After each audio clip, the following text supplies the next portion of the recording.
Howdy, folks. Kevin here. You haven't heard much from me recently, and that trend continues this week. But first, I want to let you know that the Naked Pravda is going on a brief summer break for the next few weeks, so don't panic or sell the farm when you don't see a new episode next week. Rest assured, we'll be back. And now, on with the show.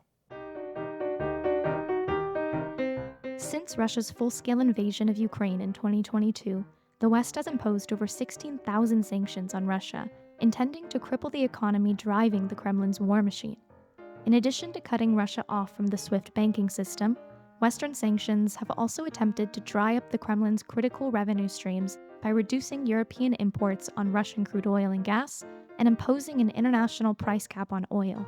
In response, Russia has managed to circumvent many of these sanctions by finding new markets for its energy exports willing to sidestep Western sanctions.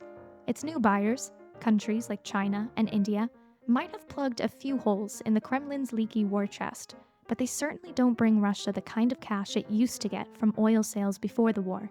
Just last month, Russian state-owned energy giant Gazprom reported a net loss of $6.8 billion in 2023, and its parent company reported a net loss of $4.8 billion in the first quarter of 2024 alone.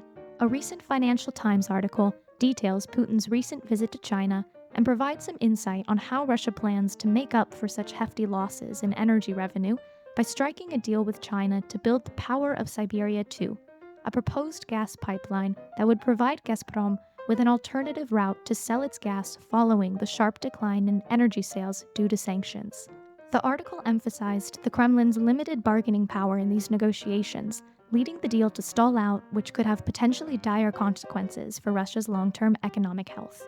This more nuanced look at the Kremlin's diplomatic and economic wartime maneuverings, however, contradicts its own portrayal of Russia as a country thriving in the face of Western sanctions. And well, on the surface, Russia's wartime economy has proven to be surprisingly resilient, with the IMF estimating that Russia's GDP grew by 3.5% in 2023 and will continue to grow by 3.2% in 2024. So how can we reconcile these two vastly different images being painted of Russia's economy? And although the Russian economy didn't collapse from sanctions, as many economists had previously predicted it would, what effect have sanctions had on Russia's economy? And what are the longer-term effects that the Kremlin's wartime economic policies might have on the Russian people themselves? I'm Nasti Megera, an intern at Medusa, and this week I spoke with one of the authors of the Financial Times article I mentioned earlier, Anastasiia Stognei, to explore these questions in this episode of The Naked Pravda.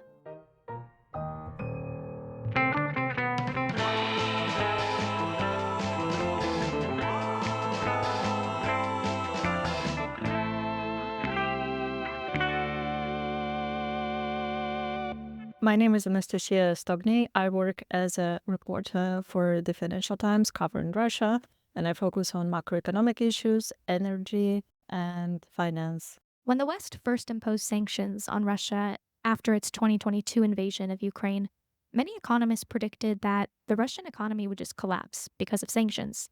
Can you explain a bit about why it didn't pan out the way people had anticipated, and how the Kremlin has managed to keep the Russian economy afloat despite such heavy costs of war and such stringent sanction regimes?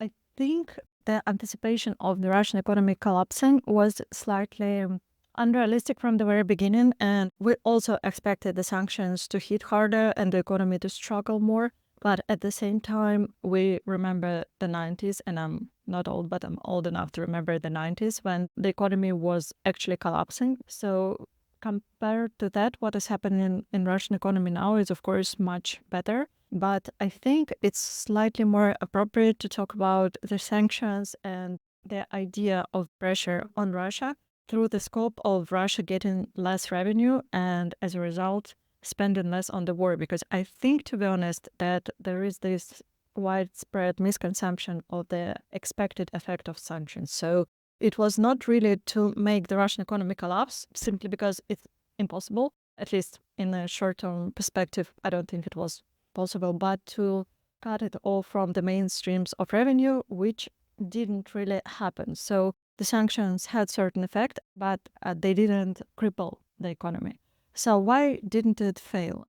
I think it's a combination of factors. So first, Russia amassed vast resources and vast savings before the war.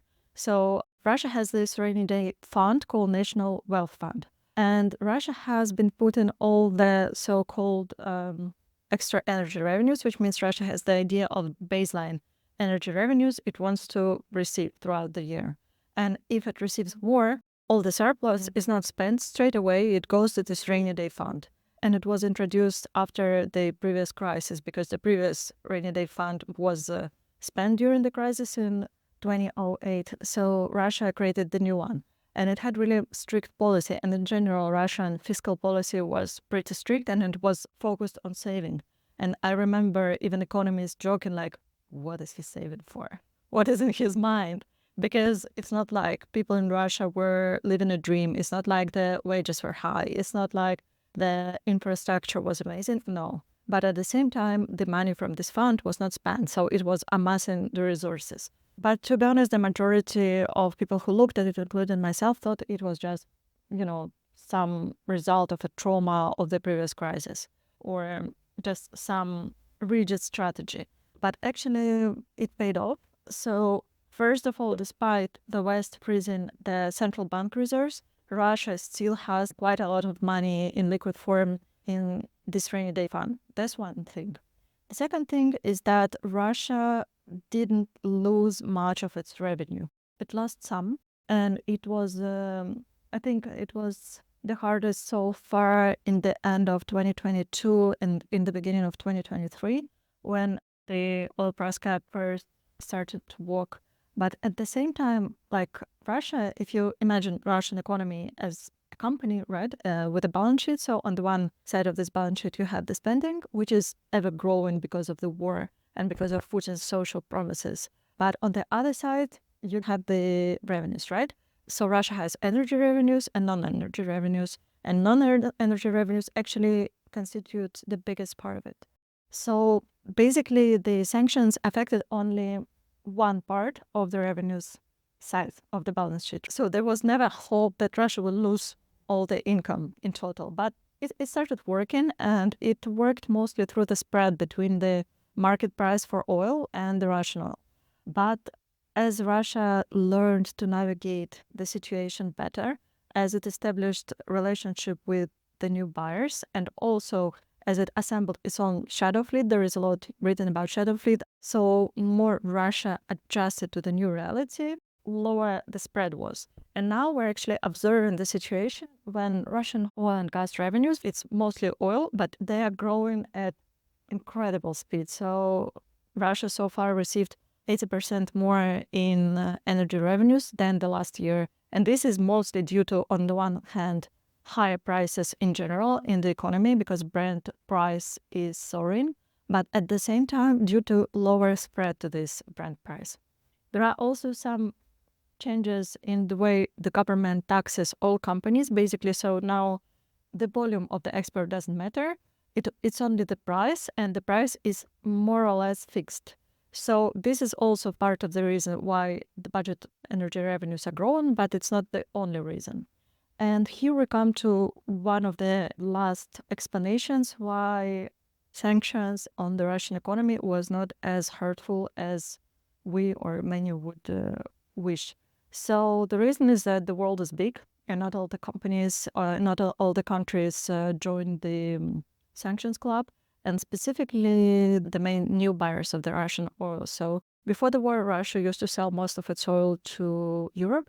Now it sells most of its oil to China and India.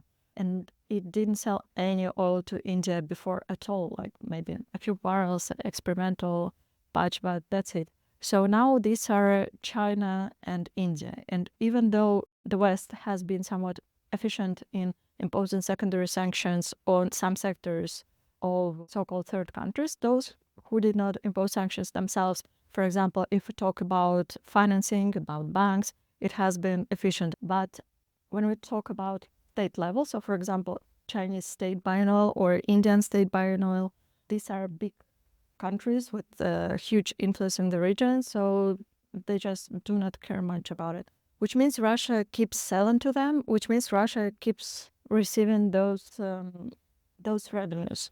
When we talk about gas, it has been a disaster for Russia, and specifically for Gazprom, its Russian main and only gas export company, because Russia exports most of its gas through pipelines, not through LNG, and then LNG technology is quite underdeveloped. So Gazprom has historically had a monopoly on the gas exports through pipeline, right?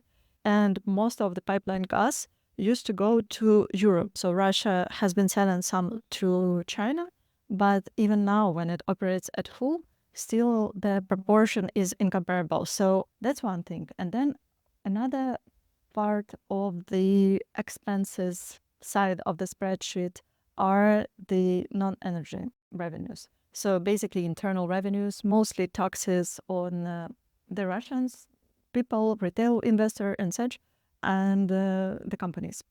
And there was growth. So initially it was quite unclear where is it going, because when the sanctions hit first and when Russia first realized the level of isolation, of course, everything slowed down and it was hard for the companies and for people, to pivot towards other suppliers, towards other sources of import, or in general to realize that this isolation is not temporary thing, but a new reality. To be honest, sometimes I feel that Russian economy finally got an idea because, and I hate mirroring Putin's rhetoric and that because he always says that the sanctions helped Russia, which is never true. But still, that before the war, Russian economy was in some magical sleep, as if, this sleeping beauty. So it has money, it somehow works, but the growth is super slow. The investment is low. It's just not clear where is it heading and what's happening with it. And now when isolation happened, when Russia started the war, it finally got the idea. Okay, so we're fighting against the whole world. We're looking for new friends in the so-called global south. And we're about by ourselves.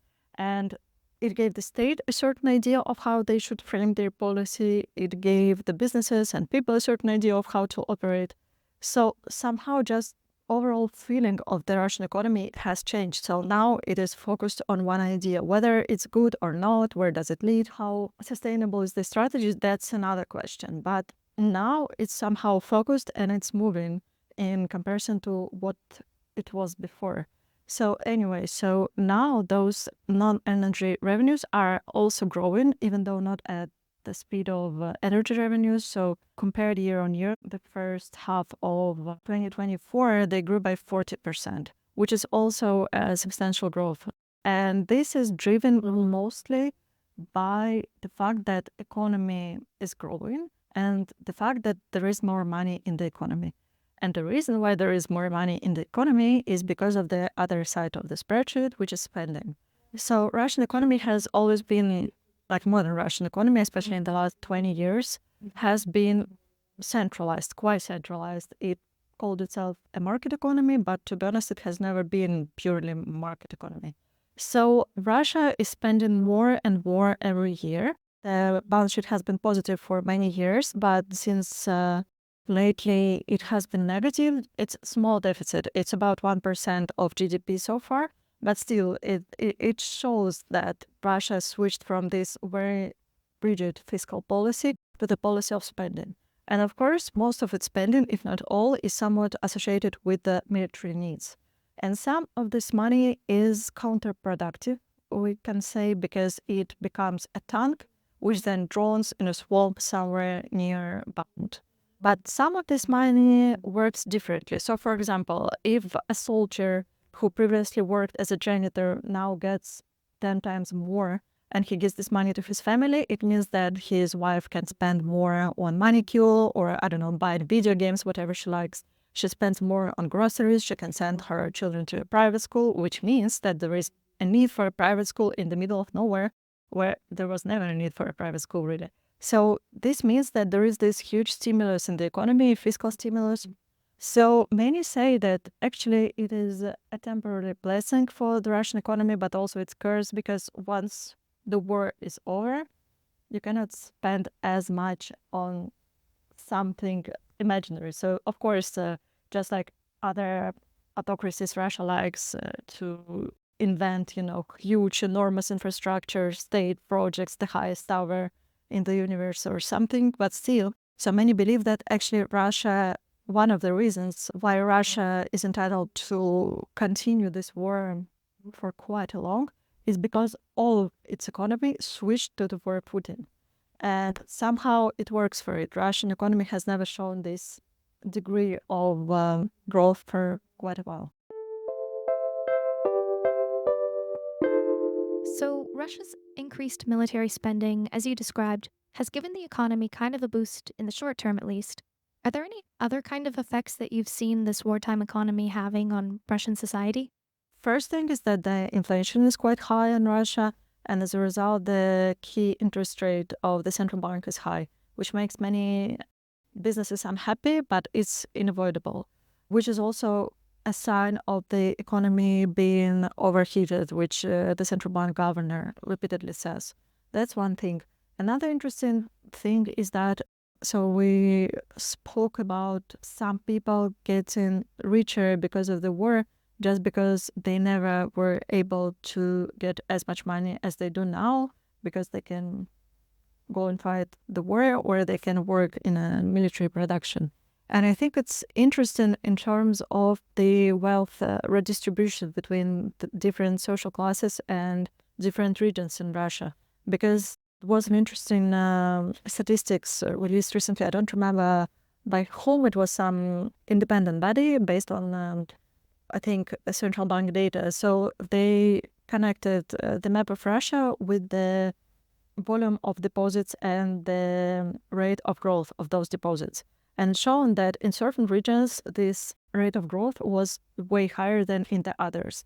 And they thought like what would explain it, and of course these were either the regions which have military production there, or these are the regions from where more people were conscripted to the army or went there voluntarily.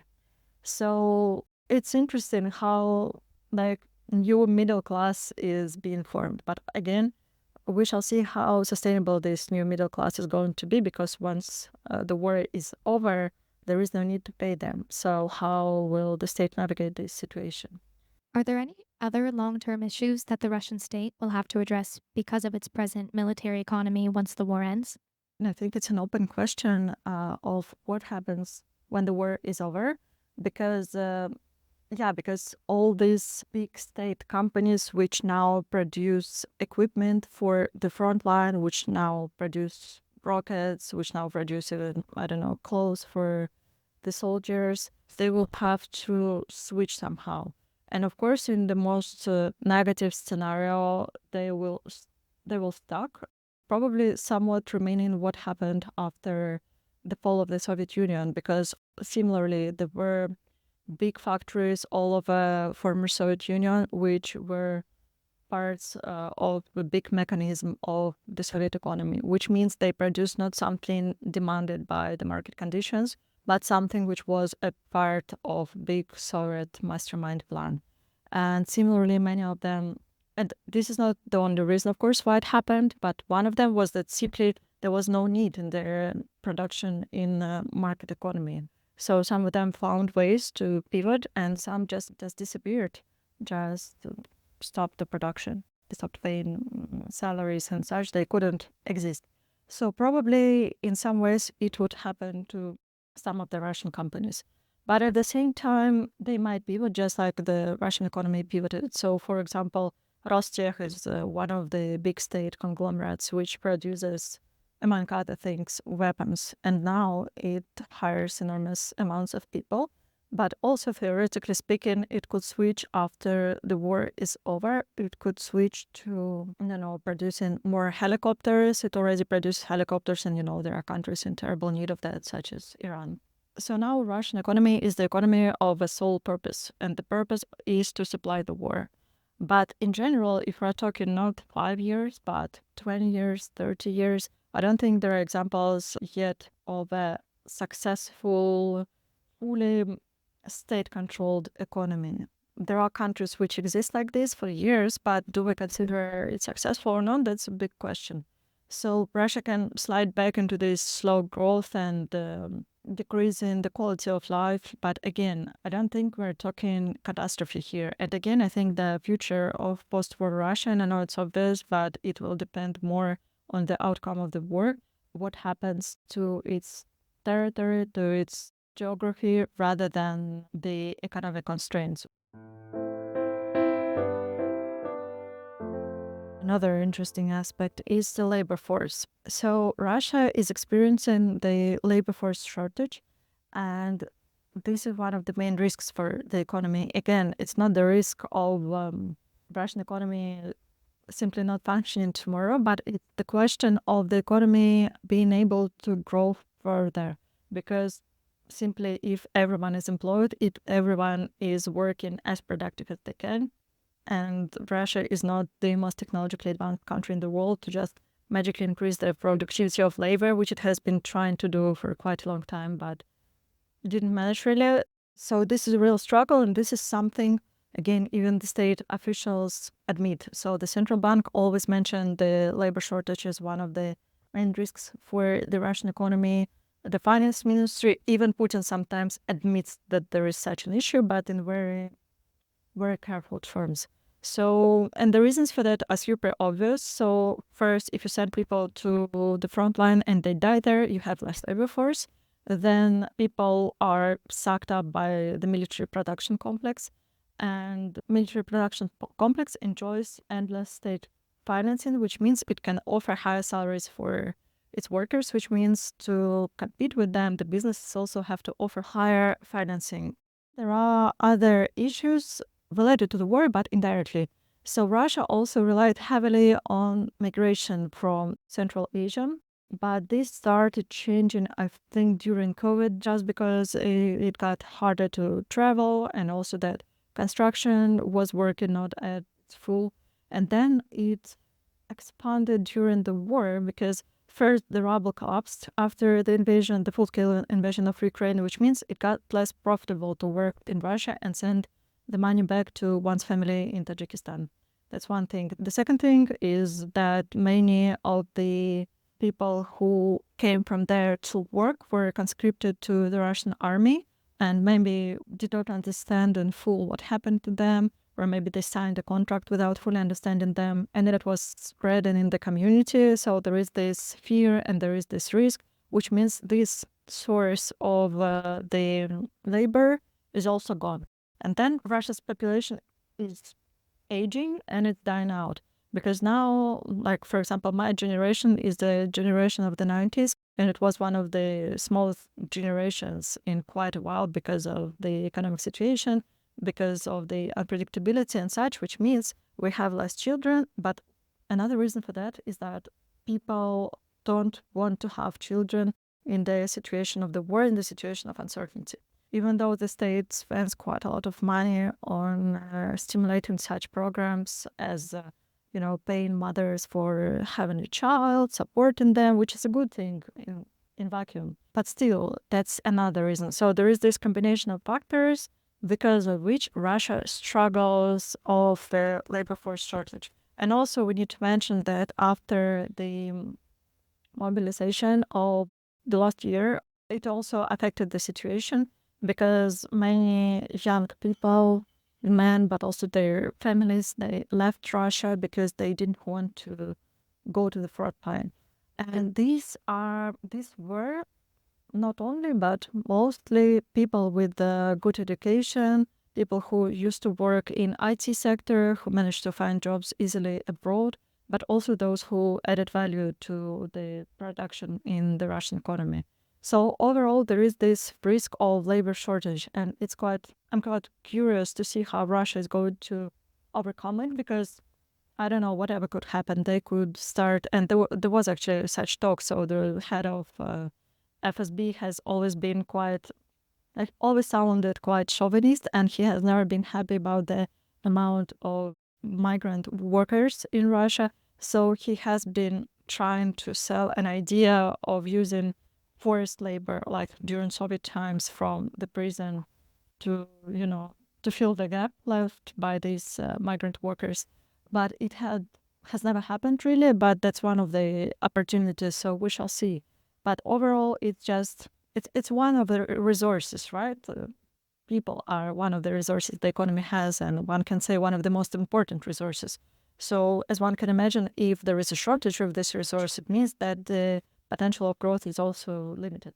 Do you think the Kremlin's wartime trading partners that you mentioned earlier, like China and India, are they intended to serve as sort of a temporary stopgap measure? And that once the war ends, Russia will somehow be able to restore previous trade agreements with the West? Or do you think there's potential for these new trade relations to last, even beyond the war? Rationally speaking, I cannot imagine any Western big shareholders or even countries to return back to trade with Russia, at least with its current political leadership, just because, not only because it's immoral, but also because it's just unreliable. That's one thing. Second thing is that when we talk about things like oil and gas exports, maybe oil is slightly easier to shift, but it's still, when once a contract is signed, it's usually for a long time. And gas contracts are usually for 10, 15 years. So I think Europe is now doing a great job of switching to other resource suppliers. And once it's done, and once money on this pivot is spent, I don't think it just makes sense economically to get back to Russia. I don't know what Russia has to offer. So it's unreliable, and the risk is so high that even cheap price, I don't think it could compensate it. When it comes to the partnership with those non-Western countries, I think these partnerships could last. Why not? But I think it's important to outline and not to paint too rosy picture here, because again, from a very broad perspective, Russian economy is doing good. But when you go into details and into the dynamics, I don't think the overall trend is promising. So back then to China and India. So I think it's important to outline that Russia becomes a deal taker. So it used to be a deal maker. It used to be able to sometimes dictate, or at least sometimes insist on its own terms of those alliances. And now we don't have this luxury. So you probably saw our story on the power of Siberia too in the FT. So Russia is trying really, really hard to get the deal with China on building a second pipeline. So Russia used to sell, as I said, most of its gas to Europe. And the gas used to come from Yamal Peninsula. And now there is basically nowhere to sell this gas. So the only opportunity to sell it is to build another pipeline from the peninsula to China. But in order to build the pipeline, Russia has to strike a deal with China, where China says, okay, we'll agree to buy that amount of gas for that price for the next 10 years or 15 years. But as we reported, China offered very low price and Russia has not agreed to it. And it's funny, actually, I had a blast enjoying how some state media reported our story, where they used it as a proof that Putin is such a strong leader. He didn't accept the unfavorable terms offered by the Chinese side, but actually he doesn't have any option. So the gas is stuck there. It has nowhere else to go, and it will probably never have. Russia will not be able to build LNG technology, and especially where the gas is located. So the only choice is this pipeline, and it can either say no to low price, but it never can say no to the overall project. So now we don't know what exactly the price was, but most likely it wouldn't cover even remotely the cost of the project itself, because otherwise they would agree.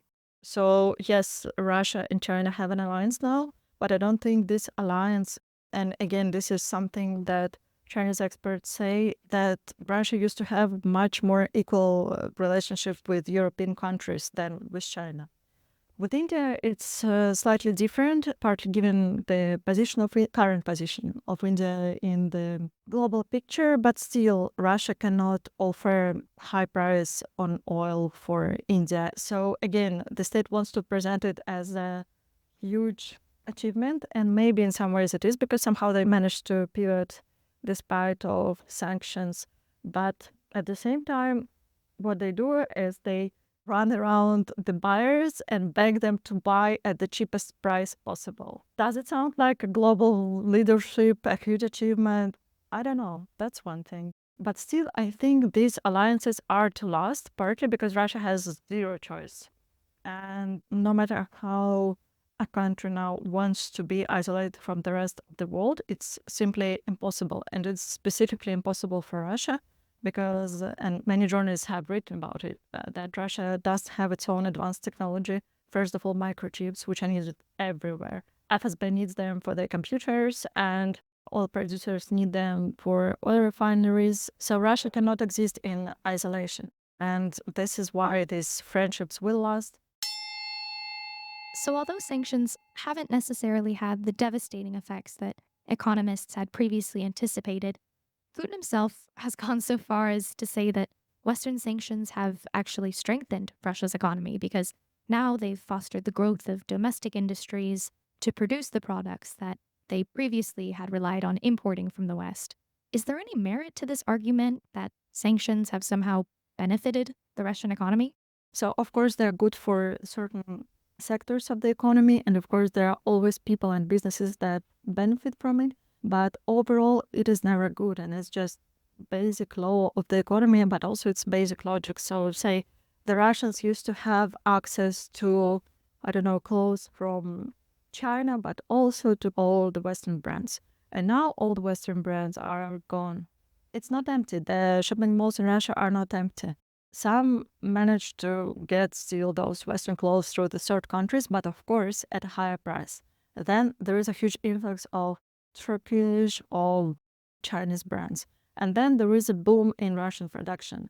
But then the logical question comes, so why there was no boom before? The reason is that because it's not competitive. So the Russian brands, there are a lot of good Russian clothes brands, but they are so much more expensive for the Russians than their competitor from the West. It's just because the whole prices are rising because it gets more expensive for them to get all the textile, and also they have to pay more to the workers because of the inflation and because of the very low unemployment. But still, so in general, my point is that the consumer who pays for the isolation. So there was quite a lot of good research on that after the so-called counter sanctions, which are the most stupid thing in the world. So probably for those who forgot about it, it was quite spectacular. So once Russia invaded Crimea, there were some sanctions imposed on Russia. And in response to that, Russia introduced so-called counter sanctions, mostly against food and beverages from specific Western countries. And of course, Russian businesses found ways to evade the sanctions and get the goods to Russia. There is even the word in Russia, sanctionage, which means sanctioned goods. So people who used to travel, for example, to Spain from Russia, they would bring back sanctionechka as cheese or hamon or something like that. And also there were shops selling that, of course, in Moscow, but the prices were insane. But at the same time, a boom in Russian production started. So, of course, a number of Russian internal producers of wine, of cheese specifically, because Russia had no culture of cheese, and now it does produce decent cheeses. And it boomed, and the shelves were somewhat empty for quite a while, and now they're filled with Russian products. So again, the state uses it as an example of how the limitations are helping the economy. But actually, Russian economists in Rand Hicks's state-affiliated institute, they had a research of how much every Russian, every consumer pays for that. Because again, all these goods are decent, but all of them are more expensive than what the Russians used to get. And because these goods have no competition, they're even more expensive.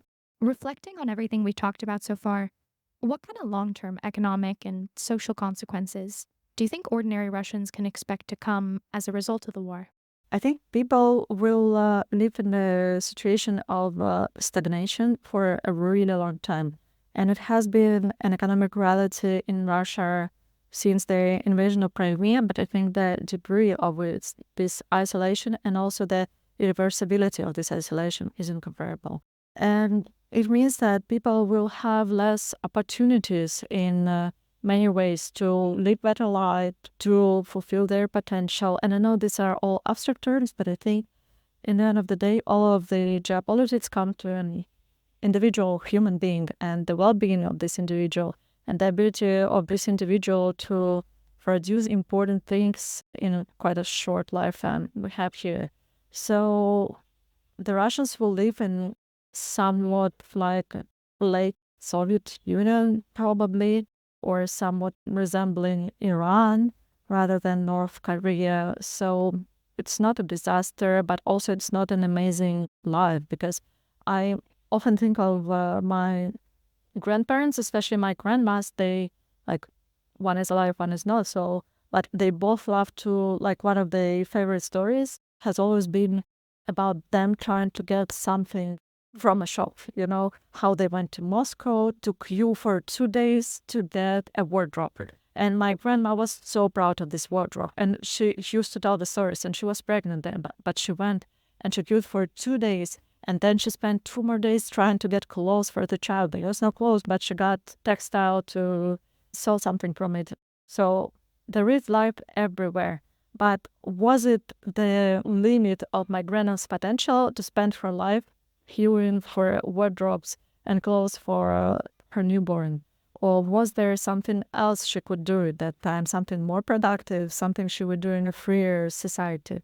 So I think that if we're talking about more mundane things, many people will experience a fall of wages because the war is over, so the soldiers are not paid anymore, and also the military complex doesn't need that many workers anymore.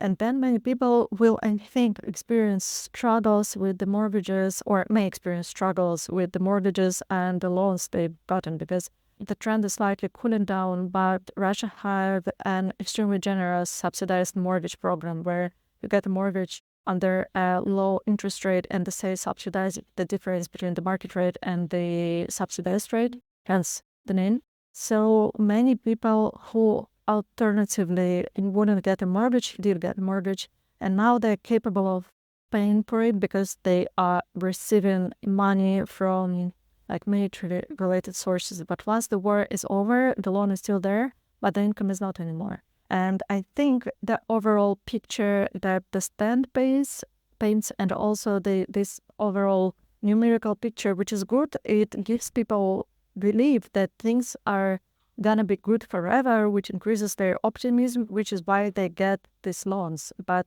this situation is not sustainable. But again, is it going to lead to an enormous social outburst, a protest?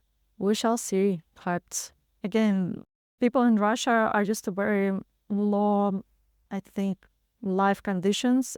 They do not expect much from the state. They do not believe they are worth it. And there is this, again, this is something an ordinary Russian like my grandmother or my grandpa would say, that, like, the state gives everything for free. We have free education, we have free medical service, which is like partly true because you don't pay when you get there, but also have really high taxes, and the taxes are getting higher.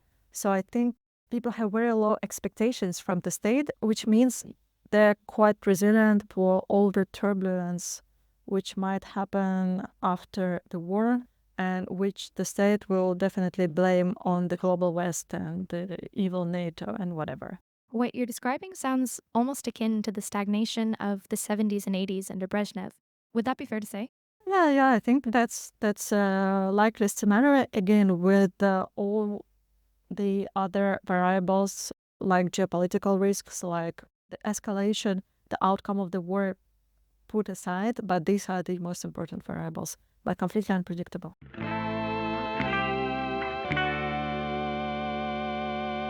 Thanks for tuning in, folks. This has been The Naked Pravda, a podcast from Meduza in English. Remember that undesirable status back in Russia means our entire news outlet now relies on readers and listeners around the world to support our work. Please visit our website for information about how to become a contributor with one-time or recurring pledges. Thanks again. Until next week.